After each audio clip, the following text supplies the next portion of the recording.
ឱកាសស្រឡាញ់គ្នាខ្លាំងតែមិនបាននិយាយច្បាស់ពេលដងខ្ញុំចាំនៅតែដូចមុនតែជួបវាសនាបិទវាមិនឲ្យយើងជួបគ្នាទាន់យើងស្គាល់គ្នាយូរតាំងពីថ្ងៃនៅក្មេងពីសាយលេងសប្បាយដល់ថ្ងៃចាស់ចូលជ្រៅពេលខ្លះខ្ញុំចង់ប្រាប់តែបេះដូងមិនហ៊ានព្រោះខ្លាចពាក្យមួយនោះធ្វើឲ្យវ័យបែកផ្លិតមើលទៅហាក់ដូចជាគ្នាតែភ្លើវិញឆ្ងាយអ្នកមានជីវិតមានបញ្ហាមិនដូចគ្នាខ្ញុំរក្សារូបភាពអ្នកក្នុងចិត្តរាល់ថ្ងៃតែពេលវេលាឆាប់ពេកបានយកឱកាសទៅស្គាល់គ្នាយូរតែបាត់ឱកាសស្រឡាញ់គ្នាខ្លាំងតែមិនបាននិយាយច្បាស់បេះដូងខ្ញុំចាំនៅតែដូចមុនតែជួបវាសនាបិទវាមិនឲ្យយើងជួបគ្នាទាន់ខ្ញុំចាំ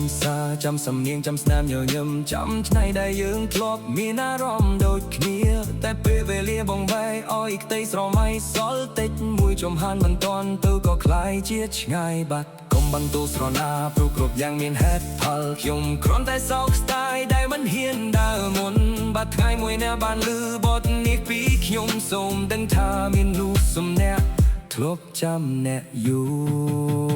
រពេលខ្លះស្នេហាមិនខាតដោយសារមិនស្រឡាញ់តែខាតដោយសារយើងមិនហ៊ាននិយាយអារម្មណ៍នៅមានតែពេលវេលាមិនចាំហើយអ្វីដែលស្រស់ស្អាតជាញឹកញាប់បាត់ទៅស្គាល់គ្នាយូរតែបាត់ឱកាសស្រឡាញ់គ្នាខ្លាំងតែមិនបាននិយាយច្បាស់បេះដូងខ្ញុំចាំនៅតែដូចមន់តែជួបវាសនាបាត់វាមិនឲ្យយើងជួបគ្នាទាន់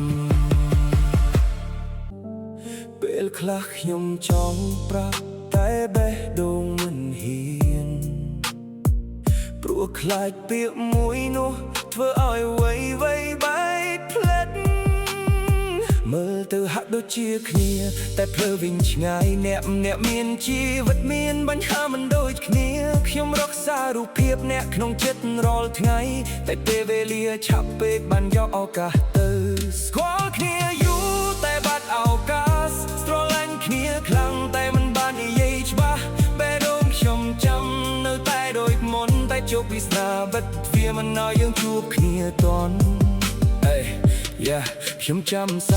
សំនៀងចាំស្នាមញញឹមចាំថ្ងៃដែលយើងធ្លាប់មានអារម្មណ៍ដូចគ្នាតែពេលវេលាបងវាយឲ្យក្តីស្រមៃសល់តិចមួយជំហានមិនតាន់ទៅក៏ខ្លាយជាឆ្ងាយបាត់កុំបន្ទោសសិនរណាព្រោះគ្រប់យ៉ាងមានហេតុផលខ្ញុំគ្រាន់តែសោកស្ដាយដែលមិនហ៊ានដើរមុនបាត់ថ្ងៃមួយអ្នកបានឮបទនេះពីខ្ញុំសូមដឹងថាមាននោះសំណាក់ធ្លាប់ចាំអ្នកយូរពេលខ្លះស្នេហាមិនខាតដោយសារមិនស្រឡាញ់តែខាតដោយសារយើងមិនហ៊ាននិយាយ